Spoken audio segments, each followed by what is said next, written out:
곽수종의 뉴스 정면 승부. 곽수종의 뉴스 정면 승부.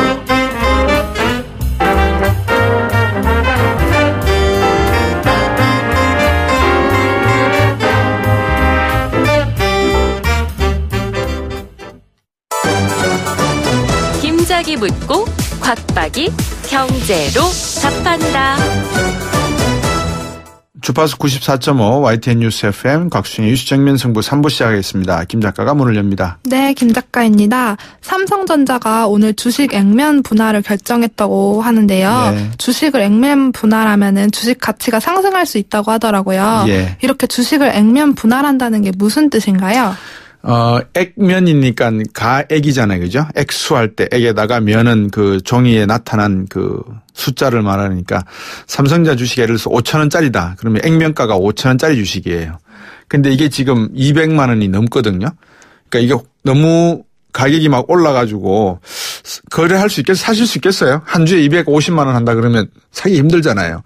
근데 이거를 가격을 확 낮춰버려요. 50만 원이다. 250만 원 하는데 50만 원으로 거래하겠다. 그러면 사람들이 거래하기가 조금은 부담이 덜하겠죠. 그죠? 많이 거래하겠죠. 그러면 250만 원짜리를 50만 원으로 낮추면은 5분의 1로 가격을 낮추게 되니까 5천 원짜리 액면가 주식을 5분의 1로 낮추면 얼마 되죠? 1,000원짜리 주식으로 만들어 놓는 거잖아요. 이제 그렇게 되면 5천 원짜리를 1,000원짜리로 만드는 대신에 주식 장수를 한 장이던 것을 5장으로 줘야 되잖아요. 그래서 액면가 분할을 한다는 말은 250만 원짜리 주식을 50만 원으로 만드는데 5장을 더 주식을 만들어서 가지고 있는 분에게 줘서 거래를 할 수 있게끔 한다. 그러니까 이제 많은 사람들이 250만 원은 거래하기 힘드는데 50만 원 그러니까 앞으로 삼성전자 주식이 상당히 올라갈 가능성이 높다라고 보는 분들은 사려고 하겠죠. 거래가 많이 되면 수요가 많아지면 가격은 오르게 되니까 그만큼 주식 가격은 오를 수가 있다. 또 하나는 이제 주주들 많은 주주분들에게 삼성전자가 배당을 많이 하기로 이제 결정을 했거든요. 2만 원대가 넘는 것 같은데 그러면 많은 주식을 갖고 이제 거래가 되고 있으면 많은 분들에게 배당금이 많이 전달되고 올라갈 수가 있으니까 그런 의미에서 보면 액면가 분할이 주가에 상당히 긍정적인 영향을 준다. 문제는 과연 반도체 경기가 앞으로 5년까지 계속 나아질 것인가 말 것인가 여기를 이제 보고 투자를 잘 하셔야죠. 지금 여러분께서는 경제학자 곽수종 교수가 진행하는 YTN 뉴스 FM 곽수종의 뉴스 정면 승부를 듣고 계십니다.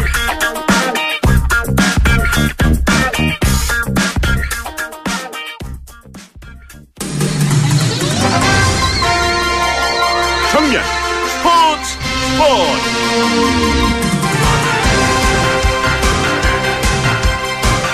오늘 하루 스포츠 소식 정리해드리겠습니다. 스포츠 정면 승부 중앙일보 박민 기자입니다. 안녕하세요. 네, 안녕하세요. 오늘 뉴스를 보니까 우리나라 선수들이 마식령 스키장으로 비행기 타고 갔던 모양이더라고요. 네, 맞습니다.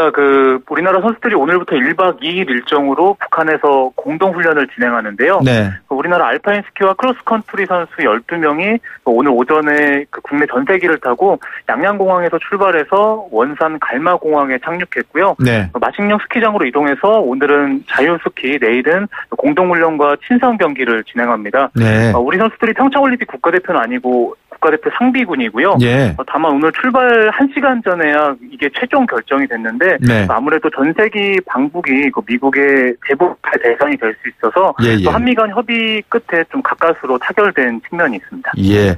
이 문제를 정확히 해놓고 가야지 안 그러면 나중에 이 항공기 이용한 아시아나 항공이 전 미국을 들어오는 아시아나 항공기에 대해서 미국이 제재를 할 수 있게 되어 있다 이렇게 보더라고요 보니까.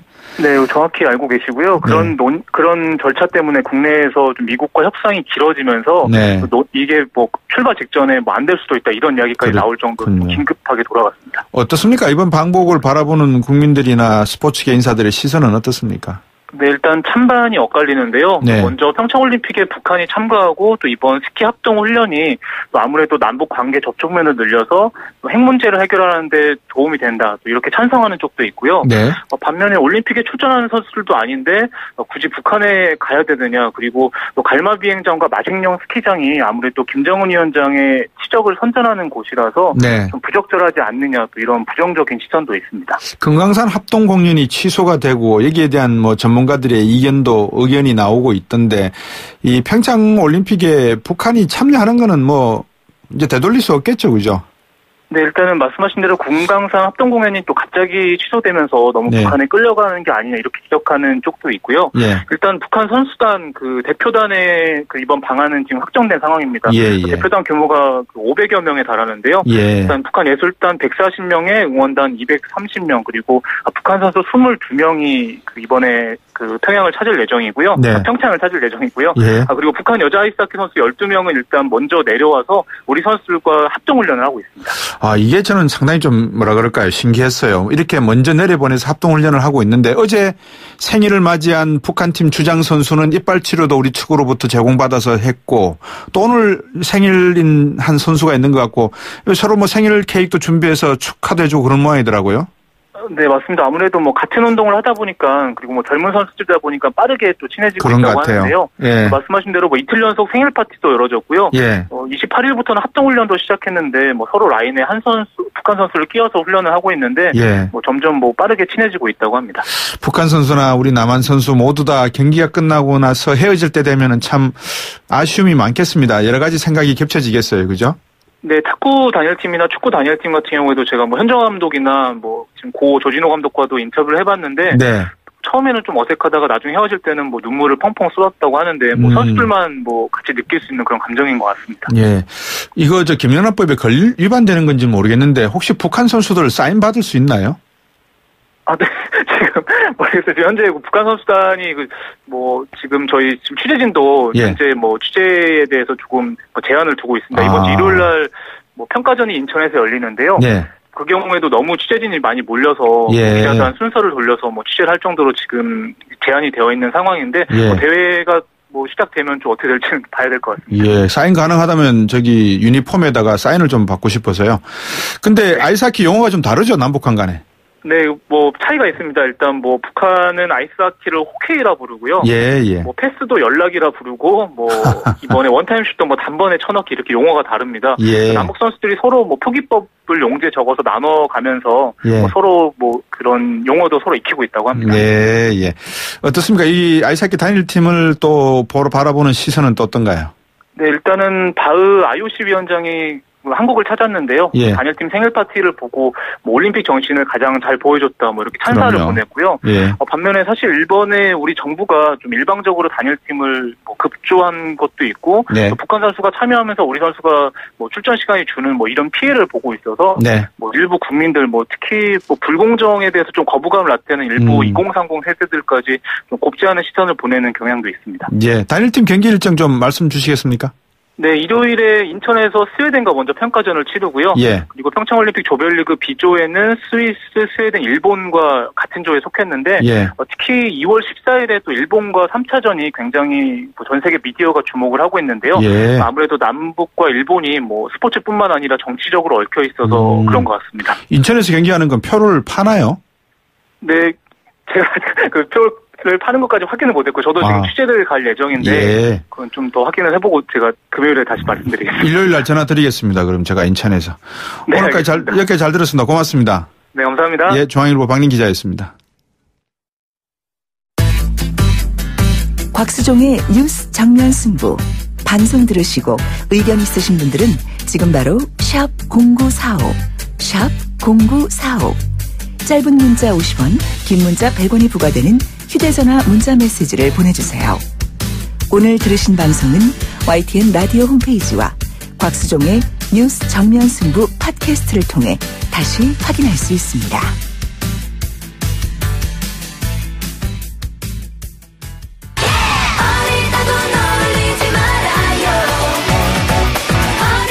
주간 아이돌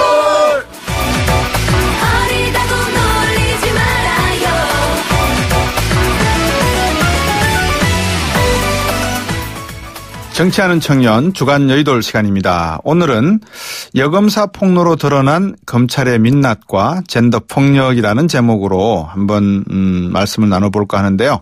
오늘도 더불어민주당 전국청년위 장경태 수석 부위원장 나오셨습니다. 안녕하세요. 네, 안녕하세요. 그리고 바른정당 이준석 노원병 당협위원장도 나오셨습니다. 안녕하십니까? 네, 안녕하세요. 자, 여러분들도 이제 30대 벌써 초중반에 이제 접어드시는 분들이라서 20대 분들이 생각하고 있는 이 젠더 폭력에 대해서 또 다른 견해일 수밖에 없을 거라는 생각이 드는데 그렇지만 두 분께서는 젊은 청년이시고 또 앞으로 정치를 지망하시는 분들이라서 이 문제에 대한 어떤 기준점은 분명히 가지고 계실 거라고 생각을 하고 한번 여쭤볼까 합니다. 여검사 폭로로 드러난 검찰의 민낯과 대책 어떻습니까? 우리 어느 분부터 말씀을 할까요? 어떻게 들으셨어요? 이 소식에 대해서. 사실 우리 사회 어디서나 이런 문제가 있었을 텐데 하나의 사회적 운동으로 이제 나오게 된 것을 때 가지고 터질 것이 터졌다라는 생각을 좀 하게 됩니다. 네.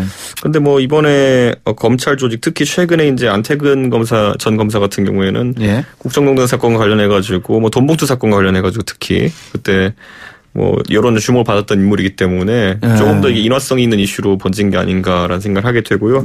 제가 마침 공교롭게 검찰에 계셨던 분과 어제 얘기를 했는데 이게 만약에 좀 안타까운 얘기지만은 공론화가 되기 시작하면은 검찰 조직 내에 좀 이거에서 자유로운 분이 좀 적지 않나라는 생각할 정도로 검찰 내 위계 문화라든지 이런 것들이 좀 있긴 있다고 합니다. 일단 검찰 조직이 갖고 있는 특성도 많이 작용한 것 같긴 한데요. 검찰이 그만큼 또 고여있는 무리라고 생각을 하고요. 결국 어찌됐건 과거니까 덮자가 아니라 철저한 반성과 재발 방지 조치가 있어야 합니다. 이번 사건의 경우도 사실 검사라는 직업을 가지고 있는 여성이 성폭력 피해자가 아니라 또 피해자라고 보호받기는커녕 인사상 불이익까지 받지 않았습니까? 결국 이 안태근 전 검사 그리고 국장 이분이 우병우 사단의 또 핵심 인물이기 때문에 그만큼 또 관심을 많이 주목을 받고 있는 것 같고요. 더구나 당시 압력을 행사했던 최규일 검사는 현재 자유한국당 국회의원입니다. 그래서 이제는 재발 방지를 약속하기 전에 지금까지 사회에 만연했던 피해자들의 명예회복을 시켜줘야 된다 이렇게 생각합니다. 서지현 검사에 대해서 잠깐 제가 이력을 소개를 해드리면 1973년생이시네요. 광주 출신이시고 유아이자대학교 법학사를 졸업을 하셨고 지금은 창원지방검찰청 통영지청 검사로 계시는데 청취자 여러분들도 이미 아시지만 15년차 특수통 검사십니다. 사법연수원 3기고요. 2007년도 통영여관 강도 사건 그다음에 공소시효 6시간 전에 범인을 검거하는 그런 실적도 갖고 계시고 2008년 여성인 권 디딤돌상 수상도 하셨고 2010년 청목의 사건을 맡아서 국회의원 11명을 기소한 바도 있고요. 2017년 지난해 10월 달에는 이달의 형사부 검사로 선정되기도 했습니다. 그만큼 어떤 법 집행에 있어서만큼은 칼날 같은 분이다 이런 생각이 드는데 법무부 장관이 마주 앉아있는 장례식장에서 안태근 검사로부터 성추행을 당했다. 이 부분을 8년 동안 가슴에 묻어두고 온 한 엄마이면서 한 여성으로서의 이 고민은 저희들이 상상하기 특히 제가 이런 말씀 드려도 될는지 모르겠습니다만 남자로서 상상하기는 좀 힘든 부분이 있는 것 같습니다. 그죠? 네, 일단 성폭력 피해자 자체가 피해를 한 번 당한 게 아니지 않습니까? 그렇죠. 결국 그 8년간 계속 그 기억을 떠올리면서 사실 8년 동안 정신적 고통을 받으셨다고 봐야 될 것 같거든요. 아마 그때마다 괴로우셨을 것 같고요. 검찰이란 이 상명하복의 조직 그리고 이 거대한 성으로 둘러싸여 있는 또 고여있는 우물이라고 생각을 하고요.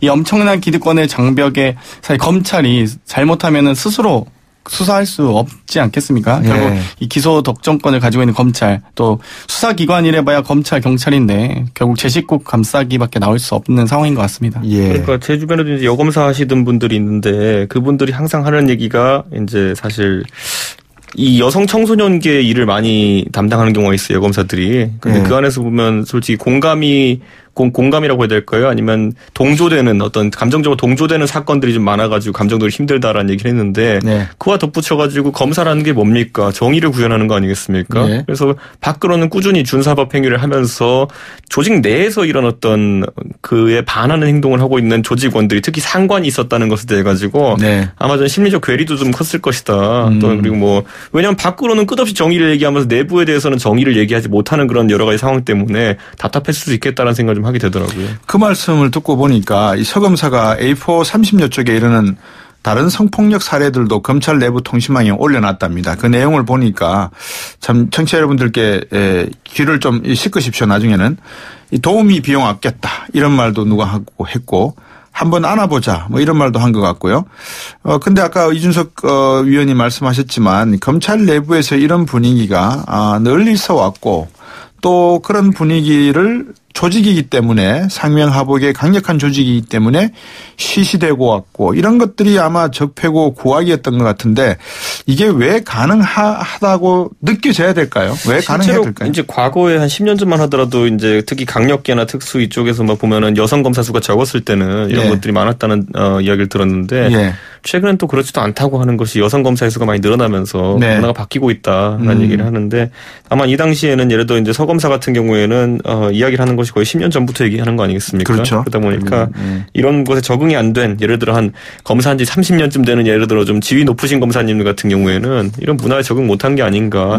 현재 여러 우리나라의 이제 다른 산업에서도 보시면요. 결국 회사에서도 그렇고요. 한 10년 전만 해도 제가 10년 전에 회사 다닐 때 생각해 보면은 회식 문화가 상당히 지금과는 달랐던 느낌이 들거든요. 그렇죠. 예, 그리고 뭐 그 외에도 교수들 간에도 이런 얘기하는 거 종종 있고 결국엔 여성의 사회 진출에 따라 가지고 세상이 바뀌어가는 중에 지금 구태가 아직까지 청산되지 않은 것들이 이런 안타까운 모습들을 낳는 것 같습니다.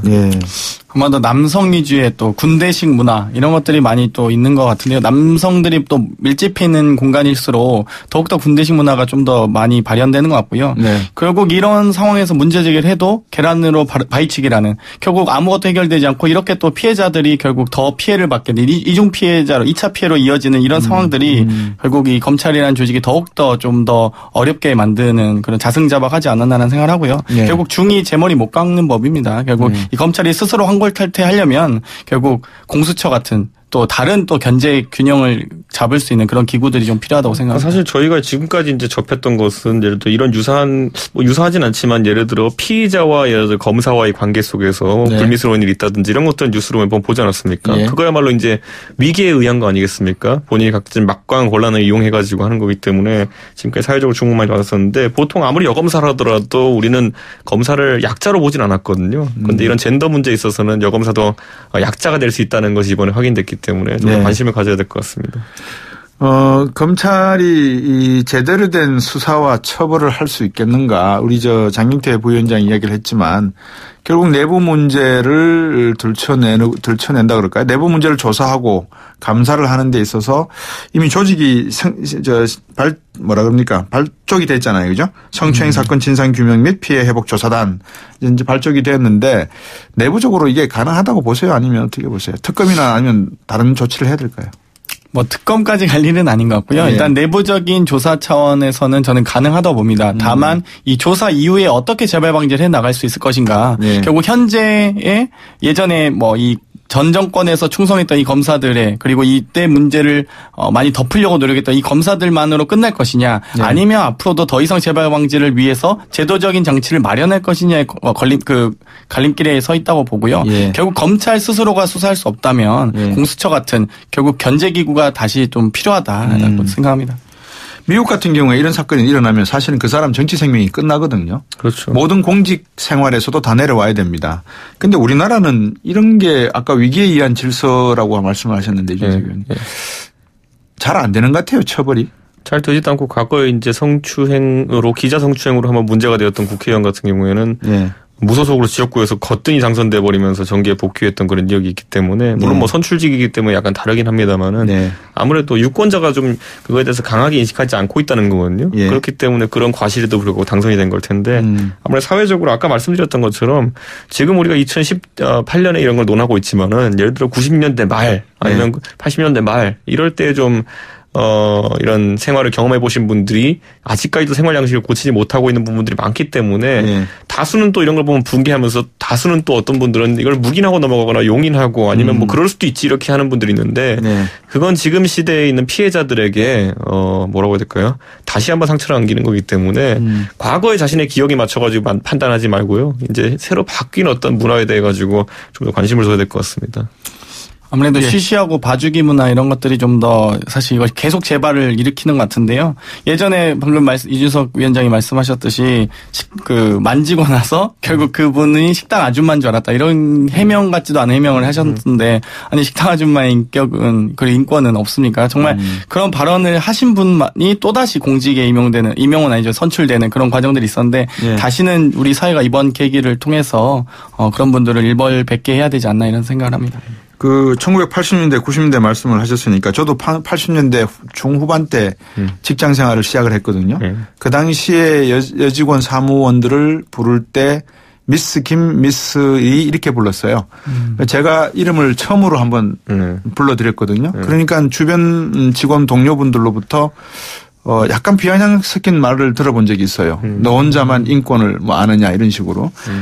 그리고 왜 저라고 해서 그 당시에 아무 생각이 없이 잘못을 안 했겠습니까? 말과 많은 죄를 지었을 거는 분명한데 그 당시에 문화 속에 젖었던 저도 지금을 살아가면서 동시대로 그 바뀌어 있는 문화에 쉽게 적응 못하는 부분이 분명히 존재합니다.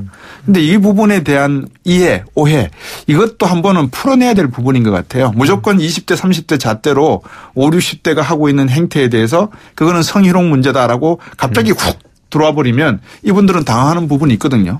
그러니까 이게 사실 이제 우리가 소위 말하는 서로가 서로에 대해서 폭로하고 감시하는 것이 사실 그 당시에 피해자들의 입장에서 보면 당연히 그래야 되는 것이겠지만은 또 사회를 한번 갈아엎는다는 입장에서 봤을 때는 관행대로 왔던 것에 대해 가지고 어떻게 이렇게 칼을 대냐고 또 반발이 있을 수 있거든요. 그래서 이 부분이 앞으로 이번에 시작은 어쨌든 하여튼 검찰 조직이라는 곳이 시작됐지만은 이게 결국 공무원 사회 전반이라든지 아니면 우리 직장 문화 전반으로 번져가지고 또 서로가 서로를 고발하는 상황이 생길 수도 있습니다. 그렇기 때문에 여기에 대해서 물론 이제 아까 말했듯이 문화에 적응하지 못하신 분들은 빨리 어쨌든 좀 적응을 하시고 그리고 잘못한 게 있으면 빨리 죄송한 분들한테 미리 좀 이제 좀 늦었지만 죄송하다는 말을 건네면서 좀 이게 잘 마무리될 수 있게 하겠죠. 뉴스 정면승부 정치하는 청년 주간 여의도 더불어민주당 전국청년위 장경태 수석 부위원장 그리고 바른정당 이준석 노원병 당협위원장 두 분과 함께 하고 있습니다.